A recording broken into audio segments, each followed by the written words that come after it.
Estimado docente, es un placer compartir con usted el proceso de mejora que hemos llevado a cabo en nuestro proyecto de Unity. A través de esta presentación mostraremos cómo transformamos un prototipo inicial en una aplicación sólida, eficiente y preparada para escalar.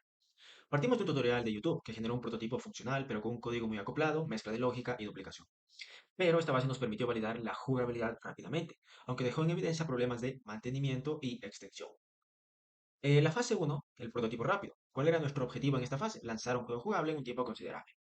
Pero, ¿de qué se caracterizaba esta fase? Que la lógica de negocio se encontraba embebida en monobehaviors. Había dependencias directas a Unity.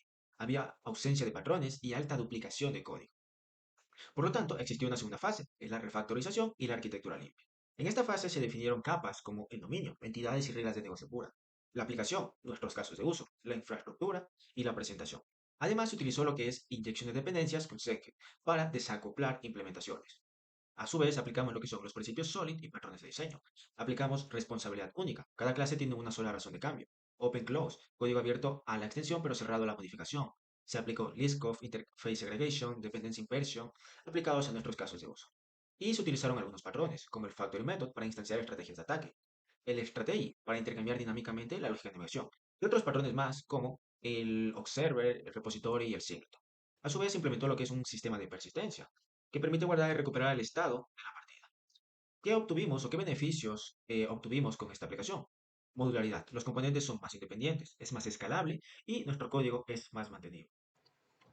Para entender la arquitectura propuesta, primero se tiene que entender cuál fue el punto de partida del cual nosotros nos basamos. El proyecto inicial como tal no tenía ninguna arquitectura limpia, no cumplía ni seguía ningún principio sólido. De hecho, no tenía ninguna separación por capas y yo me atrevo a decir incluso que no tenía ni siquiera una programación orientada a objetos funcional. Lo que realmente hacía el autor original del código fue crear cúmulos de código que se acoplaban fuertemente entre sí y los acomodaba a su conveniencia, como se puede observar en el siguiente código. Y eso fue un problema muy importante al principio, porque realmente el código estaba sumamente acoplado. Entonces, para solucionar este problema, lo que nosotros hicimos fue presentar una arquitectura limpia, la cual consta de cuatro capas. Primero tenemos la parte de la presentación, luego tenemos la parte de los casos de uso y después los dominios para finalmente la adaptación de los dominios, los adaptadores ser implementados tanto en infraestructura y persistencia. Bueno, la capa de infraestructura que lleva persistencia como tal. Entonces, para la capa de dominio como tal, nosotros definimos los diferentes contratos. Por ejemplo, un contrato para un adaptador de animación, un contrato para un adaptador de físicas, pero lo más importante es que aquí definimos las entidades puras de dominio como tal. Por ejemplo, aquí tenemos la entidad de jugador.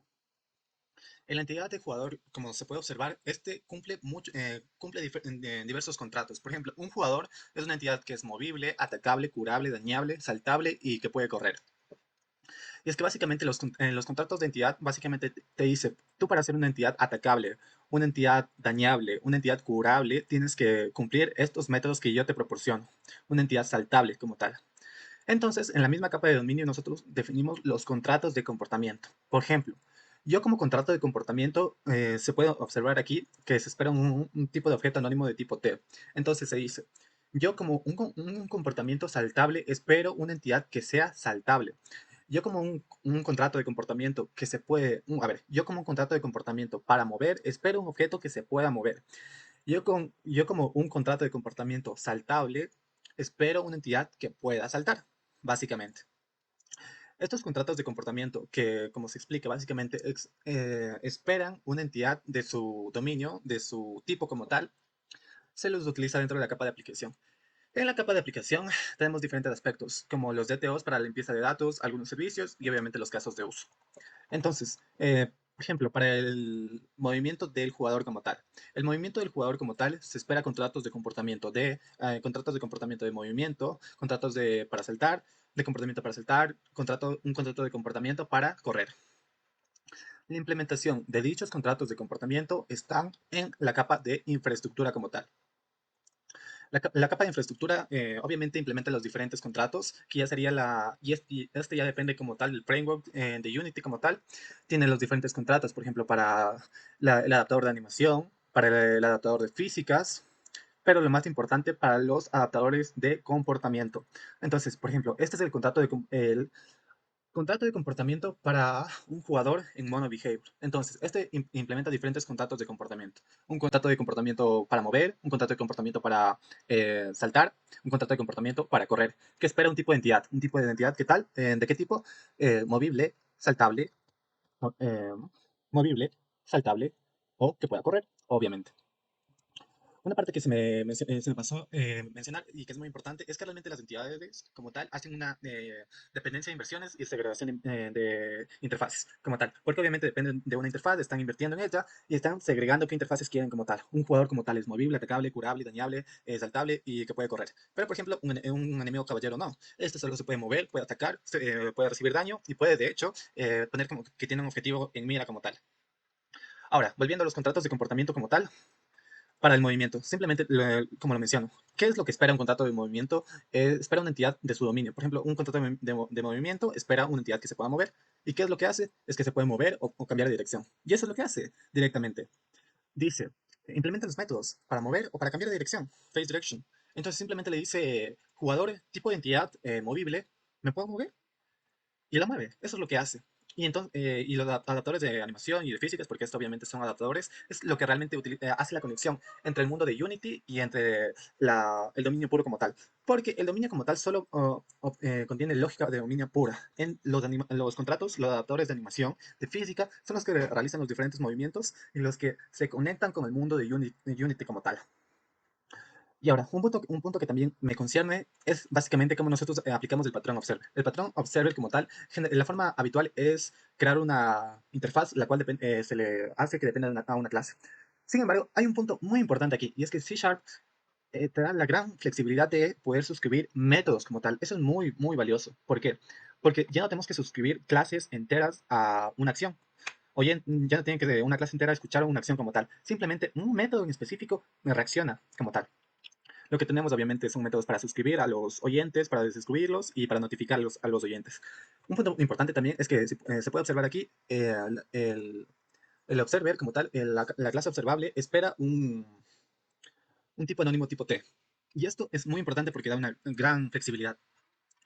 Por ejemplo, nosotros, por ejemplo, podemos definir un tipo de contrato, un tipo de evento, por ejemplo, para cuando se daña, o para cuando se recibe daño, para cuando se cura o para cuando cambia la vida. ¿Dónde se utiliza esto? Por ejemplo, en el contrato de comportamiento de un jugador, cuando recibe daño, en el recibir daño, lo que se hace es notificar. Se dice, ok, yo recibí daño. Notifícate a todos mis oyentes que he recibido daño. Y se puede observar, ese tipo T se convierte en el evento que nosotros definimos, con los parámetros que nosotros queremos enviar. Entonces se dice, oyente, recibí daño, te voy a pasar el evento de que recibí daño. Entonces, el oyente como tal, en este caso, por ejemplo, el Hellbar es uno que implementa. Entonces, cuando inicia, se suscribe a cuando algo reciba daño y dice, ah, ok, recibiste daño, pues yo recibo tu evento y dentro de tu evento yo tengo la información para cambiar. Y de esta manera se notifica a uno o muchos observadores y dice, ah, ok, me toca cambiar, me toca decir que ya que tú recibiste daño, yo escuché que tú recibiste daño, pues ok, yo hago lo que tengo que hacer porque tú recibiste daño. Bueno, vamos a continuar con el patrón estrategia. En este caso se definió un patrón de estrategia para poder ejecutar diferentes ataques en tiempo de ejecución, a melee o a rango, por ejemplo. Para ello se define lo que es una interfaz de estrategias de ataques. Esta estrategia de ataque recibe lo que es un animador, y son básicamente los componentes que utilizan Unity para poder cambiar las propiedades de las animaciones. Esta estrategia de ataque contiene ciertas implementaciones, como por ejemplo, una estrategia melee, una estrategia a rango y una estrategia de si ha sido marcado. La estrategia melee utiliza ese animador y a ese animador le establece un disparador, en este caso de que está atacando. A rango, de que es un ataque a rango.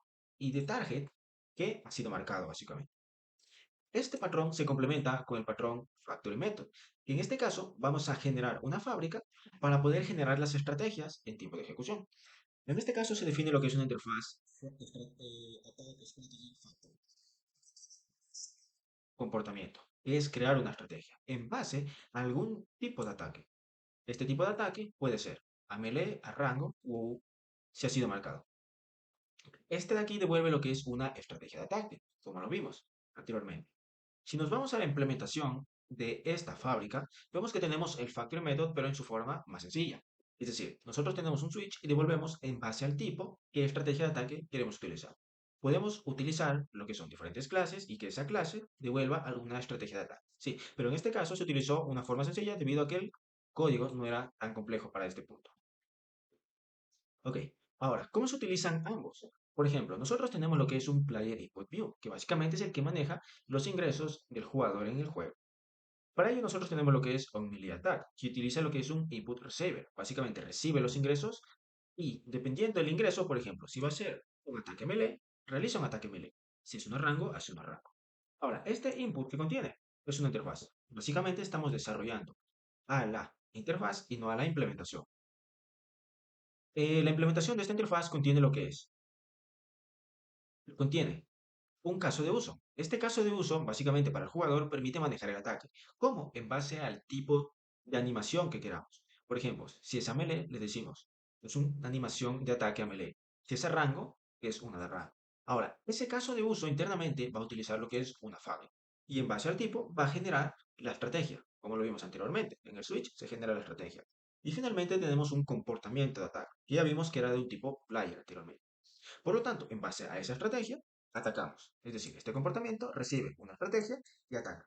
¿Y qué se hace entonces? El animador va a cambiar algunas propiedades de las animaciones en Unity y por lo tanto va a cambiar la forma del ataque dependiendo de cuál estemos ejecutando.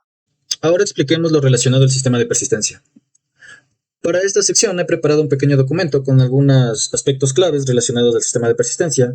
Me apoyaré un poco en este documento en algunos aspectos concretos para que la explicación sea más fluida. Bien. También yo tengo aquí el juego abierto para al final mostrarles que este está funcionando, validar que este está funcionando, en pocas palabras. Listo. Bien. Lo primero que es importante destacar es que al inicio el juego base no contaba con un sistema de persistencia, no se tenía un login, register, sistema de guardado, nada de eso. Por lo que lo primero que se realizó fue las interfaces. Una interfaz para registrarse, otra para loguearse, un panel para mostrar los errores, un menú inicial para que pueda un usuario continuar partida o nueva partida en base a si se registró o se logueó, y un menú dentro del gameplay para poder guardar el progreso. Bien. Ahora, en relación a la arquitectura empleada en esta sección. Básicamente se utilizó la misma arquitectura ya detallada con anterioridad, que es una arquitectura clásica en Clean, que básicamente cuenta de 4 capas. En estas de dominio, aplicación, infraestructura y presentación. También es importante destacar que para esta sección me basé un poco, bueno, mejor dicho, me basé bastante en la arquitectura empleada en el curso de Node, o sea, la estructura de los archivos y todo eso. En el curso de Node empleado por el docente. Bien, por eso pueden ver que por eso en la parte de config tengo igualito que el video, este de byclip y env. Bien, para explicar esta parte de aquí, no me voy a basar en esto que ya tengo, mejor explico dentro del código. Bien. Para la parte de config, básicamente se tiene algunas clases que son utilizadas en general por otros archivos, por ejemplo, para encriptar contraseñas, comprar contraseñas y para cargar variables de entorno. Bueno, lo que estén las variables de entorno, ¿no? Ya. También se tiene la capa de dominio, que aquí hay dos clases clave, dos folders clave, que bueno, dos archivos clave, que vendría siendo primero el user data, que representa la entidad primordial dentro de la arquitectura, que vendría a representar tanto al usuario, datos del usuario, que sería usuario contraseña, como datos relacionados al gameplay, como por ejemplo la posición del jugador, el nivel actual, el puntaje, entre otros datos. Y dentro de behaviors estaría lo que vendría siendo el patrón repository. Bueno, la interfaz para aplicar el patrón repository, que tiene los métodos que la implementación concreta debe implementar. En este caso se utilizó SQLite. Bueno, se tiene estos del registro, el login, el guardado y el restart. Para el caso de aplicación, se tiene, bueno, en la capa de aplicación se tiene todo lo relacionado a la lógica, a la lógica de esta sección. Bien, en esta se tiene el folder de DTOs, Session y Use Case. Los DTOs se utilizan para transportar datos entre diferentes capas y también se realizan algunas validaciones básicas. En el caso de Session, permite guardar el usuario actual que se está utilizando en el juego. Y Use Case, como su nombre lo indica, se almacenan los casos de uso, que básicamente orquestan el guardado del juego a través del repositorio. Por ejemplo, este tiene el repository y básicamente tiene un método execute que básicamente obtiene los datos de un DTO y se los pasa, lo vuelve un user data y se los pasa al repository para que haga la acción que tiene que hacer. La lógica que aumenta este caso de uso de la ya existente, que era del DTO que valida, básicamente es receptar los errores que puede aparecer, que puede enviar la base de datos y enviar estos errores para que puedan ser receptados posteriormente en la interfaz y mostrados, como ya se vieron, en ese panel de errores. En la capa de infraestructura se tendría todo lo ya relacionado al framework en general. Por eso se tiene Data, porque es la implementación concreta de SQLite, lo que ya se depende de eso, los installers y los repositorios. En Data básicamente se tiene todo lo relacionado al... Está relacionado a SQLite para obtener para obtener la instancia de la base de datos y para realizar los diferentes métodos, todo lo relacionado a SQLite. Y el que sí es importante es el que está en repositorios, porque esta es la implementación concreta de la interfaz de repositorios. Y a través del modelo que está en SQLite realiza las diferentes acciones. Y los instaladores, que este sí hay que darle un poco de importancia, ya que el Senject tiene algo llamado Global Installer, que permite que las instancias que va a inyectar persistan en toda la aplicación. Bien, aquí lo importante a destacar es de estas dos partes. El sesión, que es como single, que permite que se mantenga en todo el juego, y y lo que se pone para inyectar, bueno, esta línea de código que ayuda a inyectar el repositorio en general. Como tal, se llega un IOC, así que ese es su trabajo. En caso de que se quiera cambiar el gestor de base de datos, básicamente se tiene que realizar la implementación concreta, el nuevo repositorio, y se cambiaría aquí. Y esto es bastante escalable porque no tengo que cambiar nada del dominio, de la aplicación, nada de eso, solo aquí. Cambiaría aquí, aumentaría lo que es concreto y ya seguiría funcionando con normalidad. Y finalmente, en la capa de presentación se tiene todo lo relacionado ya a la interfaz de usuario. En ello se tiene tres documentos, tres folders clave: Bridgets, Views y Controllers. También hay uno que se llama Interfaces, que básicamente este lo uso para definir un contrato para ocultar errores y mostrar errores. Básicamente en el login y el registro. Lo utilizo solo para eso, pocos. Bien, como dije, estos que están dentro de Views están relacionados a la UI específica. Sí, a lo relacionado a la lógica de la UI. Por ejemplo, para gestionar y hacer la conexión con los diferentes botones, los paneles, mostrar errores, todo eso. Bien, hay una carpeta de Bridgets porque aquí básicamente el usuario tiene que ingresar información. ¿Ya? Entonces, para desacoplar el proceso de controlar los datos que ingresa el usuario, de lo propio de la lógica de la interfaz de usuario, entonces se utiliza esta carpeta de bridges para respetar el principio de single responsibility. Y dentro de controllers, básicamente se tiene la lógica de presentación. Por ejemplo, en este login controller, recepto los datos y lo vuelvo un DTO y básicamente guardo el usuario en sesión y realizo algunas acciones más, mostrar errores, entre otros. Y redirijo al menú inicial. Bien. Y básicamente eso sería lo relacionado al sistema de persistencia. Ahora voy a probar que esto funciona con un usuario que ya tengo registrado. Bien, voy a utilizar un usuario que ya tenía registrado. Y bueno, en un inicio este usuario es nuevo, así que va a aparecer en el inicio del juego. Así que lo que voy a hacer es mostrar que se va a guardar el progreso del juego. Le voy a dar en guardar, me voy a ir al menú inicial y le voy a dar a continuar y voy a aparecer en la última vez que guardé. Voy a subirme acá arriba para hacer otra prueba para ver que sigue funcionando. Y esto sigue funcionando. Y eso sería todo en relación al sistema de persistencia. Gracias. Muy bien, esta parte del video se dedica a mostrar este juego que hemos construido en el proyecto. Para ello, se empieza con el módulo de un registro para la persistencia de datos. En el caso se puede registrar o loguear. En este caso voy a utilizar una cuenta ya registrada.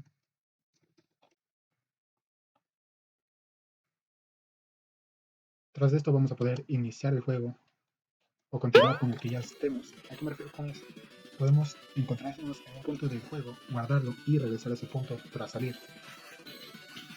Uno de los problemas que encontramos anteriormente en el videojuego era un alto acoplamiento en sus componentes, tanto en GameObjects como en las instancias que estos necesitaban, ya que no derivaban de interfaces y simplemente se utilizaron clases utilizando MonoBehavior y otras clases útiles de Unity, tras lo cual se procedió a una separación entre entidades políticas del sistema, al igual que otros componentes, que le dieron una mayor escalabilidad al sistema, como lo es el uso de DTOs, es decir, poder transferir entre capas estos datos que necesitamos, al igual que el uso de casos de uso y servicios, que evitan el alto acoplamiento y también nos brinda una facilidad al poder probarlo o cambiar sus componentes. Es en este caso en el cual entramos, ya que para estos casos necesitamos tener instancias, pero que cambien dinámicamente. Para ello se implementó el uso de Senject, que nos permitió configurar estas instancias, al igual que inyectarlas directamente utilizando Vines. Pero ¿cuál es el punto de esto? El punto de esto es generar un producto, un sistema que no solamente se vea bonito, sino que también sea bonito por dentro. Una rica estructura que permita una alta escalabilidad, que le dé al sistema un mejor enfoque, que un nuevo programador pueda unirse al equipo y desarrollar con facilidad nuevas características. Ese es el punto de este proyecto y también de los cambios que se introdujeron, como es el uso de una arquitectura limpia, el uso de patrones, implementar servicios que nos conectan entre distintas capas, como lo es el uso de triggers, para poder manejar estos cambios fácilmente. Para ello se dividió las entidades, sus comportamientos, que necesitaban utilizar los mismos, al igual que al tratarse con eventos, utilizar interfaces para dar una mayor escalabilidad al sistema, ya que anteriormente alcanzaba todo un monolito, con clases muy acopladas, como dije anteriormente. También un punto a recalcar es que no había ninguna distinción entre distintas partes del sistema, como es la persistencia, la presentación, la lógica del negocio, entre otros. Eso es todo por esta parte. Como podemos ver, esta es nuestra última ventana, que constó de que de una llamada a un caso de uso a través de una inyección que fue fácilmente manejada gracias a Senji.